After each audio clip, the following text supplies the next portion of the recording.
নমস্কার বন্ধুরা, আমি শুভম চলে এসেছি নিউজ বাণী বাংলার দুর্দান্ত একটা এপিসোড নিয়ে আপনাদের কাছে।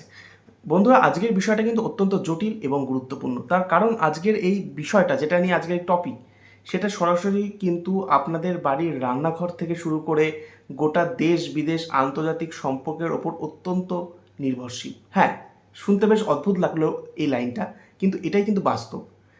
কারণ এখন গোটা বিশ্বে এক সংকটময় পরিস্থিতির মধ্যে দিয়ে যাচ্ছে। তার কারণ ইরানের যে যুদ্ধ চলছে, মার্কিন যুক্তরাষ্ট্র এবং ইসরায়েল, এটার সঙ্গে ভারতের কোনো লেন বা দেন কোনোটাই নেই। কিন্তু এই পরিস্থিতিতে সম্পূর্ণ ভারতের ওপর পারক্ষিকভাবে একটা বড় প্রভাব পড়েছে। সেটা হচ্ছে প্রাকৃতিক গ্যাস এবং তেল। এটা আপনারা জানেন, এটা নতুন করে বলার বা বোঝানোর সময় নেই এখন। কারণ আর এই টপিকটাও সেটা নিয়ে নয়। আজকের এই টপিকটা হচ্ছে সম্প্রতি ভারত অর্থাৎ কেন্দ্রীয় সরকার একটা সিদ্ধান্ত নিয়েছে ভারত থেকে বাংলাদেশে কিছু পরিমাণ ডিজেল বা অন্যান্য তেল পরিশোধিত তেল সেটা রফতানি করার জন্য। আর এই সিদ্ধান্তটা নিয়ে প্রশ্ন উঠতে শুরু করে দিয়েছে। কারণ দেখুন, এর পেছনে কিন্তু দুটি কারণ রয়েছে, একদম পরিষ্কার দুটি কারণ। এই দুটি কারণের মধ্যে প্রথমেই যে কারণটি আছে সেটাই ব্যাখ্যা করছি। প্রথম কারণটি হচ্ছে, দেখুন, শেষ যদি 2 বছর দিকে আমরা তাকাই, বাংলাদেশের সঙ্গে ভারতের সম্পর্ক কিন্তু একদম তলানিতে নেমে এসেছে। হাসিনা পরবর্তী বাংলাদেশ অর্থাৎ ইউনূস যখন ছিলেন, বর্তমানে তিনি নেই, ইউনূস যখন ছিলেন তখন কিন্তু বাংলাদেশের সঙ্গে ভারতের সম্পর্ক একেবারে তলানিতে নেমে এসেছিল।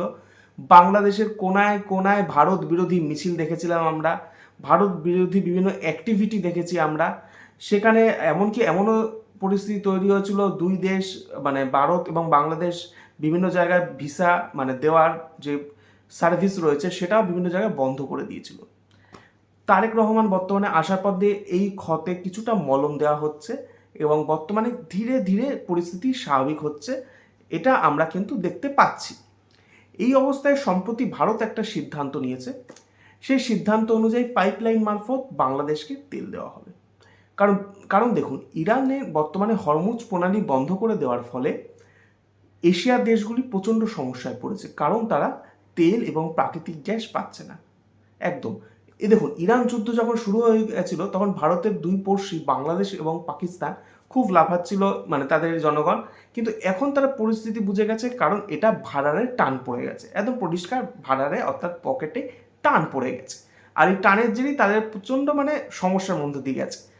বাংলাদেশের এমন অবস্থা হয়েছে বন্ধুরা, আপনারা বিশ্বাস করবেন না। আমি সেই ছবিটি আপনাদের কাছে দেখাচ্ছি। বাংলাদেশের মিডিয়ার প্রতিবেদন অনুযায়ী বাংলাদেশে বিশ্ববিদ্যালয়গুলি যেগুলো রয়েছে সেগুলি বন্ধ করতে হচ্ছে, কারণ যাতে ইলেকট্রিক খরচ কমানো যায়।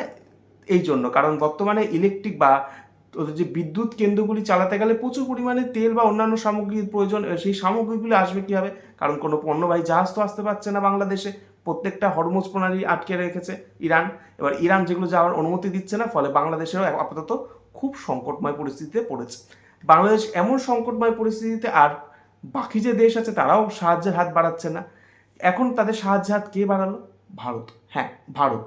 দুদিন আগে বাংলাদেশ যে চিৎকার দিয়েছিল 7 সিস্টার দখল করে নেবো, ভারতের এই করে দেবো, ওই করে দেবো, এখনও বলছে। ইনফ্যাক্ট এখনও হয়তো আপনারা বা এই ভিডিওটি এখন দেখছেন ফেসবুক বা অন্যান্য কোনো সামাজিক মাধ্যমে সার্চ করুন, হয়তো এই মুহূর্তেও দেখবেন কোনো না কোনো পোস্ট হচ্ছে হয়তো ভারত বিরোধী।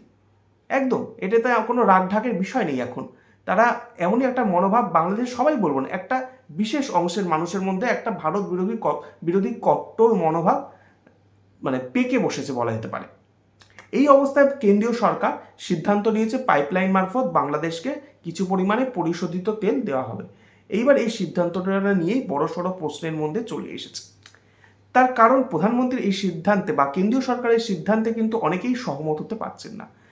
এইবার এখানে কারণ বিষয়টা তো আমি একটু আগে ব্যাখ্যা করলাম, কারণ বাংলাদেশে বর্তমান যা রাজনৈতিক পরিস্থিতি বা বর্তমানে যেই এখন বা বাংলাদেশের যে মানসিকতা তৈরি হচ্ছে, সেখানে কি ভারতের এই তেল দেওয়ার বিষয়টা কি মানায়? এইবার আরেকটি বিষয় রয়েছে, ভারতেও যে প্রচুর পরিমাণে প্রাকৃতিক গ্যাস তেল মজুত রয়েছে এমনটাও কিন্তু নয়। আপনারা দেখবেন যে সে দুদিন ধরে এলপিজির একটা ক্রাইসিসের পরিস্থিতি তৈরি হয়েছে গোটা দেশে। তেলের ক্রাইসিসটা এখনো তৈরি হয়নি। যদি এই যুদ্ধ বা এই সংঘাতময় পরিস্থিতি আরও কয়েক 2 সপ্তাহ চলে, তখন তেলের সংকটটা আসবে। ভারতের এখনও প্রায় 2 থেকে 3 সপ্তাহ তেল মজুত রয়েছে। রাশিয়াও কিছু পরিমাণ তেল দিয়েছে। তবে প্রাকৃতিক গ্যাস কিন্তু অতটা পরিমাণে মজুদ নেই আপাতত যা জানা যাচ্ছে, ফলে এই সমস্যাটা কিন্তু থাকছে। ফলে ভারত নিজের মজুদের ভান্ডার থেকে তেল বাংলাদেশকে দিচ্ছে, এইটা নিয়ে প্রশ্ন উঠছে, কারণ ভারতের কিন্তু এখন বেশ সংকটময় পরিস্থিতি। আর ভারত এই অবস্থায় বাংলাদেশকে এই যে তেল দেওয়ার সিদ্ধান্তটা নিয়েছে, এটাতে কিন্তু মানে বেশ প্রশ্ন স্বাভাবিকভাবে উঠতে শুরু করেছে, কেন এই সময় তেল দেওয়ার প্রয়োজনটুকু ভারতের হয়ে উঠল। এইবার আমি যদি 5 থেকে 6 বছর আগে চলে যাই করোনা পরিস্থিতিতে, আপনাদের মনে থাকবে ভারত দুটি ভ্যাকসিন তৈরি করেছিল, কোভিশিল্ড আর কোভ্যাক্সিন। মনে আছে আপনারা? আমাদের তখন আপনাদের মনে থাকবে সেই করোনা ভ্যাকসিন 2বার করে নিতে হতো। একটা গল্প আপনাদের কাছে শেয়ার করে রাখি, সেই সময় ছিল হাসিনা, বাংলাদেশের যিনি শাসক ছিলেন। তা প্রথম দফায় ভারত সেই করোনা ভ্যাকসিন বাংলাদেশকে প্রচুর পরিমাণে দিয়েছিল, কিন্তু দ্বিতীয় দফায় ভারত যখন ওই ভ্যাকসিন বাংলাদেশকে দিতে যাবে, সেই সময় কিন্তু অতটা পরিমাণে যোগান দিতে পারেনি। তার কারণটা হচ্ছে, দ্বিতীয় দফায় যখন বাংলাদেশকে দেওয়ার কথা ছিল ভারতের ভ্যাকসিন, সেই সময় কিন্তু একটা সমস্যা ভারতে তৈরি হয়ে গেছিলো। ভারতের প্রচুরভাবে মানে করোনা ভাইরাসে প্রচুর মানুষের মৃত্যু হয়েছিল, এবং করোনা ভাইরাস তখন প্রায় মানে জাঁকিয়ে বসেছিল, অলিতে গলিতে ছড়িয়ে গেছিলো। আপনাদের ওই দৃশ্যগুলি মনে থাকবে নিশ্চয়ই আপনাদের, যে সেই সময় একটা কঠিন পরিস্থিতির মধ্যে আমাদের চলে যেতে হয়েছিল। এই অবস্থায় তখন কেন্দ্রীয় সরকার এই প্রসেসটা বাংলাদেশকে, এই যে করোনা ভ্যাকসিন দেওয়ার প্রসেসটাকে কিছু দিনের জন্য হল্ট করে নেয়, অর্থাৎ আটকে রাখে। কারণ দেশের নাগরিকদের এই ভ্যাকসিন দেওয়া সেই সময় গুরুত্বপূর্ণ প্রয়োজন হয়ে পড়েছিল। এই পরিস্থিতিতে সেই সময় হাসিনা কি সিদ্ধান্ত নেয়, আপনাদের একটা কথা জানিয়ে রাখি, সেই সময় কিন্তু হাসিনা ভারতপন্থী বলে অনেকে দাবি করেন। ভারত যখন এই সিদ্ধান্তটা নিল, আমার ঠিক মনে আছে তার 1 থেকে 2 সপ্তাহের মধ্যে হাসিনা পরের ভ্যাকসিনটা চীন থেকে নিয়ে এলো। পৃথিবীর অনেক দেশ কিন্তু করোনার ভ্যাকসিন তৈরি করেছিল, হাসিনার সামনে অনেক অপশান ছিল, কিন্তু শেখ হাসিনা সেই সময় করোনার ভ্যাকসিনটা চীন থেকে নিয়ে এলো। এইবার একটা কিন্তু প্রশ্ন আসছে, চীন কিন্তু হাসিনাকে সেই একই মূল্যে দিয়েছে যেই মূল্যে ভারতও দেয়, কিন্তু বিষয়টা হচ্ছে কিন্তু এইটা কিন্তু ভূ রাজনৈতিক ক্ষেত্রে অত্যন্ত গুরুত্বপূর্ণ, কারণ ভারতের সঙ্গে চীনের কিন্তু একটা ঠান্ডা লড়াই রয়েছে, এটা আপনারাও জানেন, আমরাও জানি। তাহলে এই ছোট্ট ঘটনা থেকে ইঙ্গিত পাওয়া যাচ্ছে, আজ যদি ভারত তেল বাংলাদেশকে না দিত, তাহলে হয়তো 1 থেকে 1.5 সপ্তাহ চীন থেকে কিন্তু বাংলাদেশ তেল সাপ্লাই পেয়ে যেত। পাইপলাইন হয়তো নেই, পাইপলাইন তারা করে নিত, কিন্তু পেয়ে যেত। এইবার চীনের কিন্তু তেলের কোনো সমস্যা নেই, কারণ হরমুজ প্রণালী দিয়ে একমাত্র একটা দেশেরই বাণিজ্যিক জাহাজ যেতে পারছে আপাতত, সেটা হচ্ছে চীন। ফলে চীনের তেল বা প্রাকৃতিক গ্যাসের যোগানের কোনো সমস্যা নেই, চীন উল্টে দিতেও পারে, এমন অবস্থা হয়ে গেছে। তাই বাংলাদেশ জানে এই অবস্থায় যে চীন থেকে নিই, চীন দিয়ে দেবে, কিন্তু তার বদলে চীনও যে কিছু নেবে না সেটা তো হতে পারে না। চীন কি নিতে পারে? চীন যেমন পাকিস্তানের ভেতরে যেমন অনেক কিছু পরিকাঠামো, গুরুত্বপূর্ণ পরিকাঠামো চীন দখলদারি শুরু করেছে, তেমন বাংলাদেশও বেশ কিছু গুরুত্বপূর্ণ দখলদারি চালাবে। বেশ কিছু বন্দর উপত্যকা, সেখানে চীনের পরিকাঠামো আমরা দেখতে পাবো, যা ভারতের নিরাপত্তার দিক থেকে অত্যন্ত কঠিন হয়ে উঠবে। আর বিশেষ করে বাংলাদেশের পার্শ্ববর্তী দেশ হচ্ছে Paschimbanga, Siliguri corridor, chicken legs, এই জায়গাগুলি কিন্তু প্রত্যন্ত মানে সমস্যার মধ্যে পড়ে যেতে পারে যদি এমন একটা সিচুয়েশন তৈরি হয়। তাই আন্তর্জাতিক সম্পর্ক কিন্তু সবসময় ইগো দিয়ে হয় না, জানি, এটা সবাই জানে।